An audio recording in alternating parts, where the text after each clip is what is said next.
The night, Thlethet Wuthamanoon, refugees took over the sea. It was just after midnight when the wooden fishing boat left the Libyan coast.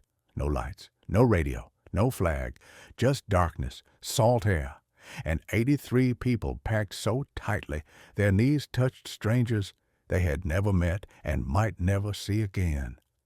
Men, women, children, some still teenagers, fleeing countries that had already erased their futures, Eritrea, Sudan, Somalia. They weren't chasing Europe. They were running from home. The smuggler promised Italy by sunrise. By 2 a.m., the engine began to cough. The boat drifted. Waves slapped against rotting wood. A woman started praying softly. Someone else began to cry. When the engine finally died, panic spread faster than the water seeping through the hull. They were nowhere. No coastline, no rescue, just a black Mediterranean swallowing sound and hope. Then the captain said something that froze them all. He had no fuel left. By dawn, dehydration set in. The sun turned the deck into a furnace. Children's lips cracked. One man collapsed unmoving. The smuggler wanted to abandon ship in a smaller dinghy. That's when the passengers realized the truth. If they didn't act, they would die quietly, unnamed, like thousands before them. They tied the smuggler's hands. By noon, a massive cargo ship appeared on the horizon. Too far, too fast. The refugees tore clothing into flags, waving desperately. The ship didn't slow. Someone screamed.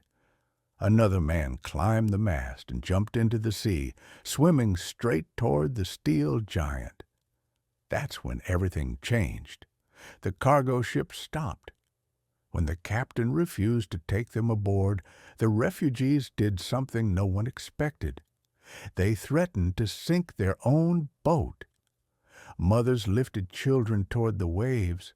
Men punctured the hull just enough to make the danger real. This wasn't violence. It was leverage born of terror. European authorities were called, orders were given, no one wanted responsibility. Hours passed. Finally, rescue boats arrived, not to Europe, but back to Libya. The refugees refused. Some jumped into the water again. Cameras appeared. The story leaked.